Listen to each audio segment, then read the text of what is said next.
10 litre 15 litre சுண்ணாம்பு அடிச்சு விட்டுருவோம். சுண்ணாம்பு தெளிவுமே நம்மளுடைய போராட்டத்துல இருக்குது. ஏன் நீ பனை பொருளுக்காக போராடுற, ஏன் கல்லு மட்டும் இருக்கிற அப்படின்னா அதுக்கு நம்மகிட்ட பதில் கிடையாது. கல்லு உணவு, சுண்ணாம்பு தெளிவு உணவு, நொங்கு உணவு. ஏன் வந்து சுண்ணாம்பு தெளிவு ஏறது இல்லை அப்படின்னா அது வந்து நம்மளுக்கு வேண்டாம்னு நினைக்கிறோம். தயவு செஞ்சு இனிமேல் வந்து கல்லு பெருசா விற்காது, சுண்ணாம்பு தெளிவு இறக்குங்க. சுண்ணாம்பு தெளிவை இப்படி ரோட்டோரத்தை கொண்டு போய் சுண்ணாம்பு தெளிவு நீங்க விளம்பரம் பண்ணுங்க, ஒரு போர்டு வைங்க. இந்த இடத்துல கலப்படம் இல்லாத சுத்தமான ஒரு உணவுப் பொருளான பதநீர் வந்து நாங்க கிடைக்குது. ஒரு வீடியோ எடுத்து எல்லார்கிட்டையும் போன் இருக்குது. இன்னைக்கு போன் தான் கவர்மெண்ட். அதை சரியா பயன்படுத்துங்க. ஒரு அமைப்பா சேர்ந்து செயல்படுங்க. ஒரு மெயினான ஏரியா, ஒரு ஓமலூர்ல ஒரு 10 கடை பிடிங்க. ஒரு 30 பேர் மரம் ஏறவங்க சேர்த்துக்கங்க. ஆளுக்கு 5 லிட்டர் 10 லிட்டர் சுண்ணாம்பு தெளிவு அடிச்சு கொண்டு போய் வச்சு வியாபாரம் பண்ணி பாருங்க. அருமையா விக்கி. உங்களுக்கு இங்க கல்லும் வந்து கம்மியாயிக்கும். ஏன்னா நீங்க ஒரு 10 லிட்டர் கல் இருக்கிற இடத்துல 3 லிட்டர் சுண்ணாம்பு அடிச்சுங்க, 7 லிட்டர் கல் பண்ணிக்கோங்க. ஐயா கல்லு விக்கல அப்படின்னா அதை கம்மி பண்ணி சுண்ணாம்பு அடிச்சிருங்க. சுண்ணாம்பு தெளிவு மெயின் ரோடு கொண்டு போயிருங்க. யாரோ ஒருத்தருக்கு இன்னொருத்தருக்கு வேலை கிடைக்கும். யாரோ ஒரு ஆளை வேலைக்கு வச்சுக்கோங்க அந்த கடையில வியாபாரம் பண்றதுக்கு. இதையெல்லாம் செய்ய முடியல அப்படின்னா உங்களுக்கு சிக்கிக்குவீங்க பிரச்சனை. சுண்ணாம்பு தெளிவு நீங்க அடிச்சு அதை வந்து பயன்படுத்தக்கூடிய அளவுக்கு அது ஒரு வியாபாரமா பண்ணிக்கோங்க.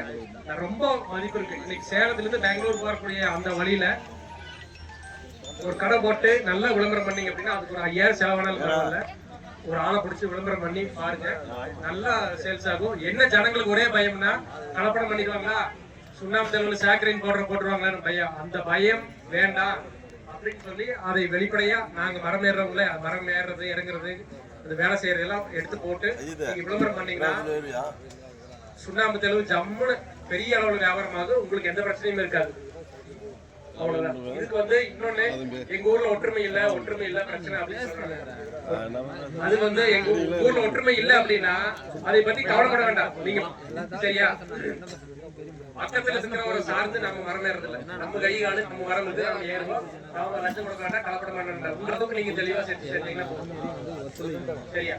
நம்ம எல்லாரும் சம்பாரிச்சு எல்லாரும் அதை ஒன்னா கொட்டிட்டாங்க, நம்ம பங்கு போடுறது கிடையாது. அப்புறம் பக்கத்துல இருக்கிறவங்களோட ஒற்றுமையா இருக்கணுங்கிற என்ன காரணம் இருக்கு? யாரு கூட நீங்க ஒற்றுமையா இருக்கணுங்கிற அவசியம் இல்லை. பிரச்சனை இருந்துட்டு போகுது. உங்களுக்கு நீங்க தெளிவா செஞ்சீங்க அப்படின்னா அவங்களுக்கு யாரோ ஒரு ஆள் தப்பு பண்றோம் அப்படின்னா கல்லுல கலப்படம் பண்ண வேண்டாம். யாராவது கலப்படம் பண்ற மாதிரி இருந்தா தகவல் சொல்லுங்க. நம்ம வந்து காவல்துறைக்கு சரியான அளவுல நம்ம அதை சொல்லுவோம்.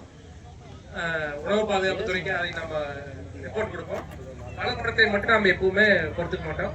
லஞ்சம் கொடுக்கறது உங்களுடைய விருப்பம் தான். ஏன் அப்படின்னா உங்களுக்கு காசு நிறைய இருக்குது அப்படின்னா கொடுங்க. ஆமா இருக்குது, நிறைய சம்பாதிச்சிங்க அப்படின்னா எடுத்து காட்டு கொடுங்க. அது உங்க விருப்பம். ஆனா கலப்படம் யாரு செஞ்சாலும் இந்த சங்கம் வந்து விடாது. அவ்வளவுதான். வேற ஏதாவது கேள்வி இருந்தா கேளுங்க.